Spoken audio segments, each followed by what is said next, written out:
السلام عليكم ورحمة الله وبركاته. أهلا بكم أبطال الصف الثاني إعدادي. معكم مستر محمد البخشة في قناة ماس ميرور.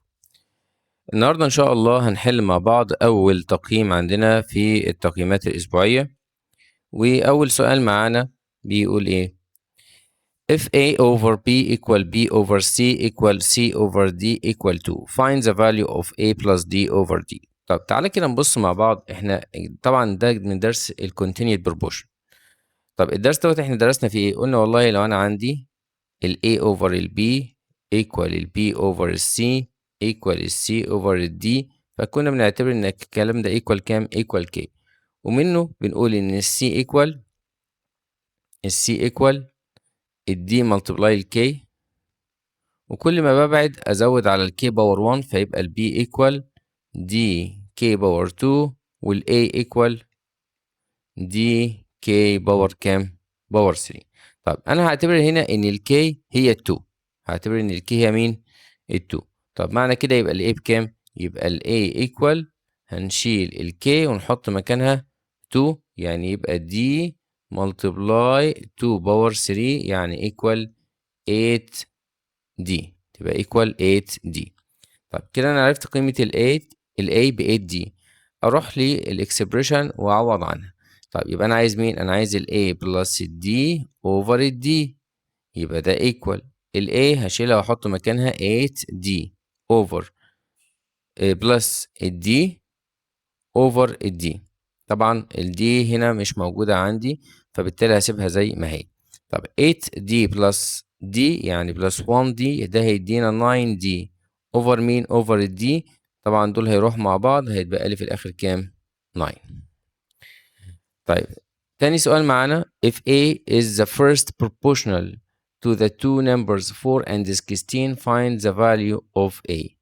طيب هو بيقول لي ان ال A ده الفيرست بروبوشنال ما بين two numbers، تمام؟ يعني ال A هنا المفروض يكون في الاول، يبقى انا عندي A و4 و16. طب دول 3 numbers يبقى ده continued proportion. طيب يبقى انا عايز اجيب الفيرست بالنسبه للكونتينيود بروبوشن. كان ليه قانون عندي ايه هو؟ ان الفيرست equal the mean proportional power 2 over third proportional، يبقى ده equal المين بالنسبة لنا هنا اللي هو مين؟ اللي هو ال 4، يبقى 4 power 2 over 16 يعني هتبقى equal 16 over 16 يبقى equal 1. نروح بعد كده على ال AC questions. Number 1 if B is the mean proportional between A and C prove that in A minus C over A plus B equal A minus 2B plus C over A minus B. طيب والله انت بتقول لي هنا ان ال B ده المين proportional between ال A and C، تمام؟ يعني انت هنا في النص ما بين ال A وما بين ال C. طب ده كده ايه؟ ده كده continued proportion. عرفنا منين؟ عشان دول 3 numbers، تمام؟ طيب يبقى انا عندي ده كده continued proportion. خلاص اقول له والله since ان ال A over ال B equal ال B over ال C، ونعتبر ان الكلام ده كله equal K، يبقى therefore اجيب ال B اول. ال B هتبقى equal ايه؟ ال B هتبقى equal CK. بعد كده اجيب ال A، وال A equal نزود على ال K باور 1 يبقى CK باور 2. كده معايا ال A ومعايا ال B. اروح بعد كده لمين؟ للليفت هاند سايد. الليفت هاند سايد اللي هو عبارة عن مين؟ عبارة عن ال A minus ال C over ال A plus ال B equal. طيب هنشيل ال A ونحط مكانها CK باور 2 minus ال C هنا موجودة؟ لا مش موجودة، يبقى تنزل زي ما هي over ال A ب CK باور 2 plus ال B يعني plus ال CK. هدور على common factor فوق، هلاقي ان ال C common factor، هنكتب ال C ونفتح براكت، طير ال C طير ال C، هيتبقى لنا K باور 2 ماينس، هنا ما تبقاليش رقم بعتبر اللي هنا 1، يبقى ماينس مين؟ ال 1 اوفر مين يا شباب؟ تعال نشوف تحت الكومن فاكتور او الجي سي اف. عندي السي متكررة وعندي الكي، يبقى نفتح براكت. طيب خدنا سي وخدنا من الكي باور 2 كي، هيتبقى كي باور 1 بلس، وخدنا السي كي كلها فهيتبقى لي الكوفيشنت اللي هو ال 1. طيب هنلاحظ ايه؟ هنلاحظ ان السي هتروح مع السي، ولكن الكي باور 2 ماينس 1 ده كده difference between two squares، اقدر اعمل لها فاكتورايز. طب تعالى كده نعمل فاكتورايز، خدناه الترم الاول. الفاكتورايز للديفرنس between two squares واحدة بوزيتيف والتانية نيجاتيف، روت الفيرست يبقى هنا كي وهنا كي، روت السكند يبقى هنا 1 وهنا 1. طب عندي تحت مين؟ عندي تحت كي ملتبلاي الكي بلس ال1. هنلاحظ ان الكي بلس ال1 هتروح مع الكي بلس ال1، يبقى الرايت هاند سايد في الاخر طلع معانا كي ماينس 1 اوفر الكي. طيب هنسمي دي ستيب 1، بعد كده نروح على الرايت هاند سايد اللي هو عبارة عن a minus 2b plus c over ال a minus ال b. طيب equal ال a بكام يا شباب؟ ال a ب c k باور 2 minus 2b يعني minus 2 multiply c k يبقى minus 2 c k plus ال c معرفهاش، هسيبها زي ايه؟ هسيبها زي ما هي. ده over مين؟ over ال a minus ال b. طب ال a بكام؟ ب c k باور 2 سي كي باور 2. تمام. بعد كده عندي ماينس البي يعني ماينس السي كي. هدور على كومن فاكتور فوق، هلاحظ ان انا عندي كومن فاكتور فوق السي بس، هناخد السي كومن فاكتور وهيتبقى لنا من هنا كي وبعدين ماينس 2 كي، هيتبقى لنا هنا كي باور 2 وماينس 2 كي وبلس 1. جميل. وتحت عندي ايه؟ عندي السي والكي كومن فاكتور، هيتبقى لنا كي ماينس ال1.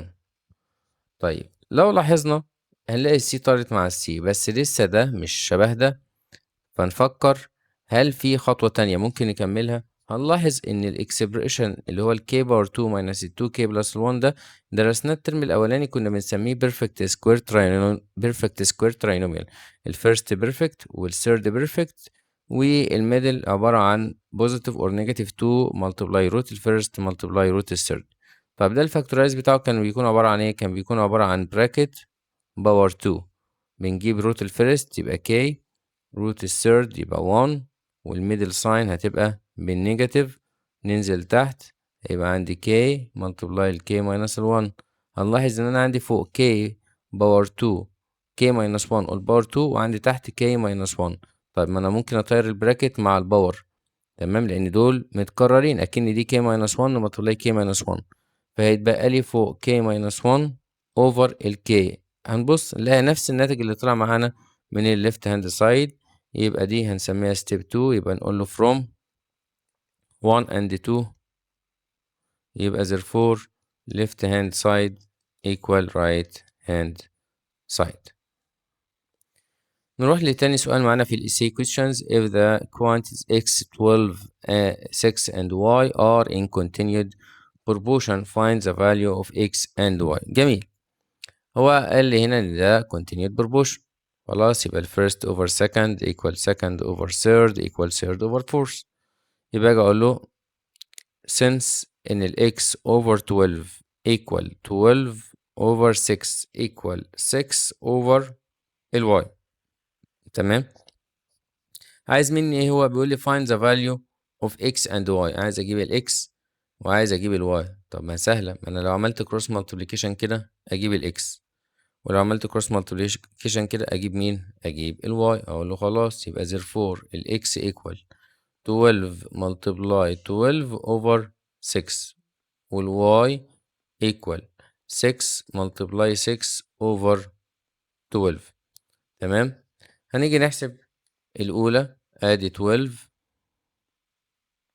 multiply 12 over 6 هتطلع معانا ب 24، يبقى الإكس ب 24. طب الواي هتبقى 36 over 12 يعني equal كام؟ equal 3، يبقى x equal 24 and y equal 3. نروح بعد كده على question 3. find the value of x if the number x 75 25 are proportional. طب تعالى كده نبص هما كام رقم. أول حاجة أدي 1 أدي 2 أدي 3، يبقى ده continued proportion.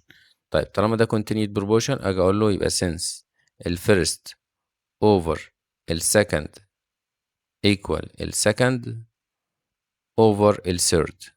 تمام. يبقى ال x over 75 equal 75 over 25. طب هو عايز مين؟ عايز اجيب ال x، خلاص يبقى cross multiplication، يبقى therefore ال x equal 75 multiply 75 over 25 هتطلع معانا ادي 75 multiply 75 over 25 تطلع معانا بكام؟ 225. طيب دي طريقة، ممكن أحلها بطريقة تانية. ازاي؟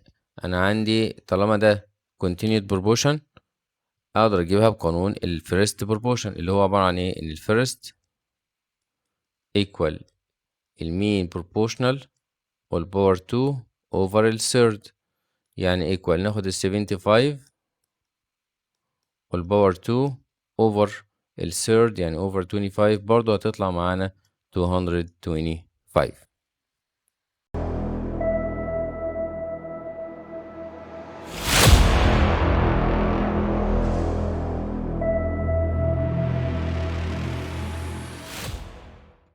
تعالوا نروح للنموذج التاني form B. برضو نفس الفكرة بتتكرر معانا ال A over B equal B over C equal C over D equal 4 فإن the value of A plus D over D. خلاص احنا عرفنا الفكرة. يبقى أنا عندي هنا ايه؟ هنقول له since إن ال A over ال B equal ال B over ال C equal ال C over ال D ده كده equal كام؟ equal ال K. يبقى معنى كده إن ال C equal DK أما ال B هتبقى DK باور 2 وال A هتبقى دي كي باور 3. طب الكي هنا بكام؟ الكي هنا ب4 يبقى الايه هنا هتبقى دي ملتبلاي 4 باور 3 يعني هتطلع معانا ب 64 دي. طيب نيجي نعوض هنا يبقى ال A plus ال D over ال D equal ال A هنا ب 64 دي يبقى 64 دي plus D over ال D يعني هتبقى 65 دي over ال D. دي هتروح مع دي ويبقى اتبقى لي في الآخر 65 اللي هي letter A. Number 2 if A is the first proportional to the two numbers 36 and 54 find the value of A. طيب هنعتبر ان ال A هنا ال first. تمام ممكن نجيبها بقى على طول طالما عندي هنا 3 numbers يبقى ده continued proportion اجيبها بقى على طول بقانون ال A ال first. يبقى ال first proportional هي عبارة عن المين باور 2 over ال third يعني equal ال 36 all power 2 over ال 54 واجي احسبها بالكالكوليتر. هنقول له هنا 36 باور 2 over 54 over 54 هتطلع معانا ب 24 يبقى ال first proportional equal 24 اللي هي letter C. نروح بعد كده على ال AC questions. If P is the mean proportional between A and C prove that in ال 4A power 2 minus 9B power 2 over 4B power 2 minus 9C power 2 equal A over C. طيب انت بتقول لي ان ال B ده المين proportional ما بين ال A وال C يبقى ده كده continued. يبقى تيجي تقول لي since ان ال A over ال B equal ال B over ال C يبقى ال first over second equal second over third. ده كده equal كام؟ ده كده equal K وتجيب لي ال B بعد كده تجيب ال A. يبقى therefore ال B equal CK وال A equal CK باور 2. طيب دول كده بقى هنبروزهم عشان دول اللي انا هستخدمهم في البروف. هنروح اول حاجه نبدا بالليفت هاند سايد يبقى since ان الليفت هاند سايد equal ونكتب ال 4A باور 2 minus 9B باور 2 over 4B باور 2 minus 9C باور 2. هنيجي نعوض عن ال A ب CK باور 2 يعني equal 4 C باور 2 K باور 4. طبعا ال A باور 2 أنا عندي هنا دي A فهنحطها باور 2 يعني ال A باور 2 هتبقى عبارة عن C K باور 2 all باور 2 اللي هتبقى C باور 2 K باور كام؟ K باور 4 بس احنا عوضنا عنها على طول minus 9B باور 2 يبقى إذا كانت ال B ب CK يبقى ال B باور 2 ب C باور 2 K باور 2 over 4B باور 2 يبقى أنا عندي هنا 4 multiply ال CK all باور 2 اللي هي C باور 2 K باور 2 minus ال 9C باور 2 هنسيبها زي ما هي عشان ما عنديش ال C. تمام ده equal كام؟ تعال ما نشوف. عندنا فوق في common factor ما بين ال C باور 2 متكررة وال K باور 2 يبقى ناخد ال C باور 2 K باور 2 common factor. جميل. لما ناخد ال C باور 2 يتبقى لي 4 ولما ناخد من ال K باور 4 ناخد منها K باور 2 هيتبقى لي K باور 2 minus ال9 والسي باور 2 والكي باور 2 خلاص طلعت بره البراكت. طيب ننزل تحت، عندي مين كومن فاكتور؟ عندي السي باور 2 متكررة، يبقى السي باور 2 كومن فاكتور، نفتح براكت هيتبقى عندي 4k باور 2 ماينس ال9. هنلاحظ ان دي هتروح مع مين؟ مع دي، والسي باور 2 هتروح مع السي باور 2، يبقى الكلام ده كله في الاخر طلع بكام؟ بكي باور 2. هنسميها ستيب 1. نروح بعد كده على الرايت هاند سايد اللي هو ال A over C. طيب ال A بكام؟ بالسي K باور 2 over السي، هسيبها زي ما هي، السي هتروح مع السي، ده كله في الآخر هيطلع معايا بكي باور 2، هنسمي ده ستيب 2. هنلاحظ إن ستيب 1 equal ستيب 2، يبقى نقول له from 1 and 2، يبقى therefore left hand side equal right hand side.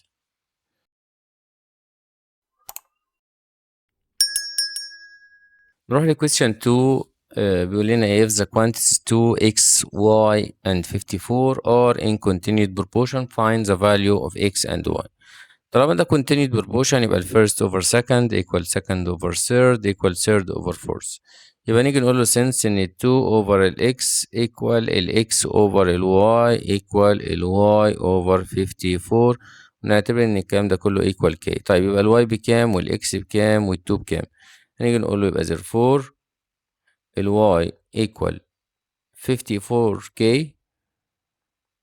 وال x equal 54، بس هتبقى k باور 2 وال 2 equal 54k باور 3. هنلاحظ ان اخر واحدة دي اقدر من خلالها اجيب ال k. تمام، لو قدرت اجيب ال k يبقى اقدر اجيب ال x واقدر اجيب مين؟ واقدر اجيب ال y. طيب يبقى اقول له يبقى therefore ال 54 k باور 3 دي equal 2، وادي دي هناك بالديفايد، يبقى ال k باور 2 equal 2 over 54، يبقى ال k باور 3 قصدي equal 2 over 54. طب عايز اجيب ال k يبقى نجيب الكيوبيك روت، يبقى therefore ال k equal كيوبيك روت ل 2 over 54. طيب كده انا معايا قيمة ال k اللي هي تبقى 2 over 54.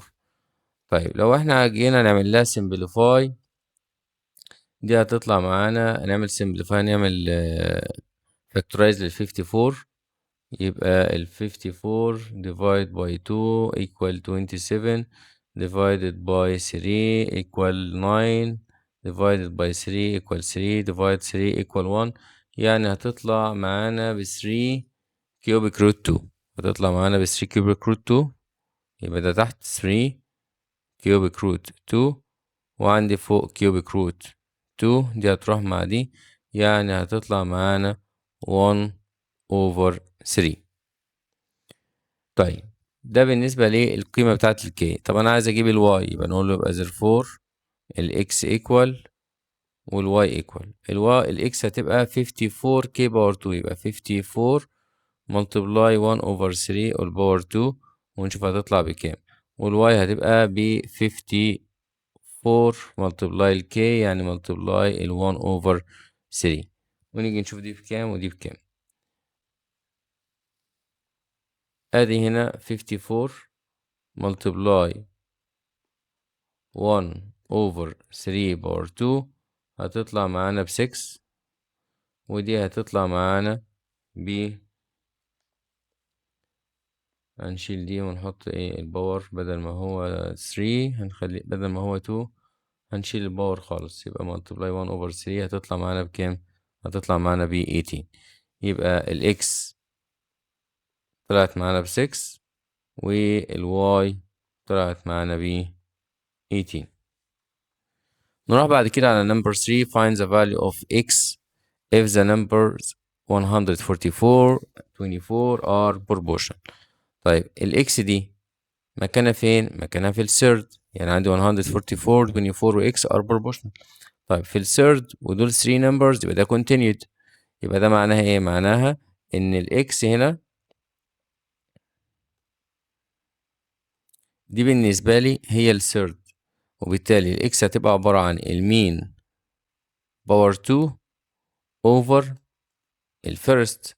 طب المين هنا اللي هو مين؟ اللي هو 24، يبقى 24 والباور 2 over ال 144 ونيجي نحسبها بالكالكوليتر هنقول له 24 باور 2 over 144 هتطلع معانا 4. نروح بعد كده على موديل C. أول سؤال معانا A over B equal B over C equal C over D equal 3. Find the value of A plus D over D. خلاص احنا حليناها كذا مرة. عرفنا إن ال A هتبقى equal D multiply 3 power 3. ال A هتبقى equal D multiply 3 power 3 يعني هتبقى 27D. ونيجي نعوض هنا يبقى ال A plus ال D over ال D equal 27D اللي هي قيمة ال A plus ال D over ال D يعني equal 28D over ال D دول هيروحوا مع بعض في الآخر تطلع ب 28. Number 2 if A is the first proportional to the two numbers 6 and 9 يبقى ال A هنا في الأول يبقى أنا عايز أطبق قانون الفيرست بالنسبة لل continued proportional يبقى أنا عندي هنا ال A هتبقى equal ال mean power 2 over ال third يعني equal 6 power 2 over ال 9 اللي هي 36 over 9 تطلع معانا ب 4.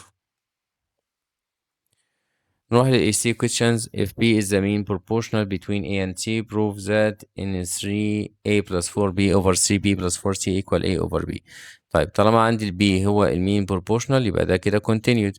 يبقى نيجي نقول له since إن ال A over ال B equal ال B over ال C equal ال K يبقى therefore ال B equal CK وال A equal CK power 2. نروح على left hand side اللي هو 3A plus 4B over 3B plus 4C equal هنسيب ال 3 ونشيل A ونحط مكانها CK power 2 plus 4 نشيل ال B ونحط مكانها CK وتحت عندي 3B يبقى 3CK plus ال 4C هنسيب ال C زي ما هي. هندور على common factor فوق عندي C common factor وعندي K common factor هنطير السي مع السي والكي باور 2 هنشيل الباور ونشيل من هنا الكي كلها هيتبقى لي 3K بلس الفور. تحت عندي كومن فاكتور السي بس هنفتح براكت طير السي هيتبقى لك 3K بلس الفور. هتلاحظ ان دول هيطيروا مع بعض والسي هتروح مع السي يعني ده كله في الاخر ايكوال مين ايكوال الكي. هنسمي دي ستيب 1. نروح بعد كده على الرايت هاند سايد اللي هو الاي اوفر بي هنشيل ال A ونحط مكانها CK باور 2 وال B عندي ب CK هنطير ال C مع ال C وال K مع الباور يعني ده في الآخر هيتبقى لي ال K بس. هنسمي دي step 2. بعد كده نقول له from 1 and 2 يبقى therefore left hand side equal right hand side. نروح بعد كده على number 2 if the quantities 3x y and 24 are in continued proportion find the value of x and y. طيب انا عندي ده continued يبقى السنس ان الفيرست اوفر سكند equal second over third equal third over fourth يبقى 3 اوفر الاكس equal الاكس اوفر الواي equal الواي اوفر ال 24 نعتبر ان الكلام ده كله equal كده. هنجيب الواي والاكس وال 3 بالترتيب يبقى therefore الواي equal 24 k والاكس equal 24 بس k باور 2 واخر حاجة ال 3 equal 24 k باور 3 وقلنا هناخد دي عشان هي اللي من خلالها اقدر اجيب ال k يبقى therefore ال 24 k باور 3 equal ال 3 هنودي دي هناك بالديفايد يبقى therefore ال k باور 3 equal 3 over 24. طيب عايز اجيب ال k يبقى اجيب الكيوبيك روت يبقى therefore ال k equal cubic root لل 3 over ال 24.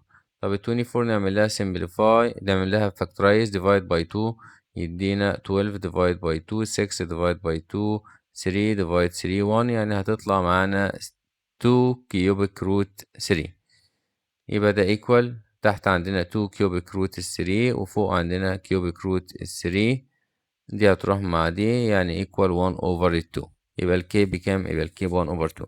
نعمل substitute في ال x وال y يبقى نيجي نقول له يبقى therefore ال x equal 24 k باور 2 يعني half باور 2 تمام، يعني هتطلع 24 over ال4 يعني ب6، والواي هتبقى 24k يعني 24 multiply الهاف، هاف ال 24 equal 12، يبقى الإكس ب6 والواي ب12. نروح بعد كده على number 3. find the value of x if the numbers 60x and 15 are proportional. طالما 3 numbers يبقى ده برضو continued. طب أنا عايز مين؟ الإكس. الإكس هنا بالنسبة لي هي المين. طيب المين هنا بنجيبه ازاي؟ since إن المين equal positive or negative root الفيرست باي third، يبقى ده قانون المين. المين equal positive or negative root الفيرست باي third، يبقى therefore الx equal positive or negative root الفيرست اللي هو 60 والثيرد اللي هو 15، يعني equal positive or negative. ونيجي نحسب ال 60 باي 15 as 60 multiply 15 هتطلع معانا 900، يبقى ده هيدينا positive or negative 30. بكده نكون انتهينا من آخر سؤال معانا في تقييم الأول. يا رب نكون استفدنا من الفيديو. ما تنسوناش من دعاكم وشيروا لكل زملائكم عشان كل يستفاد. أشوفكم على خير إن شاء الله في فيديو جديد، والسلام عليكم ورحمة الله وبركاته.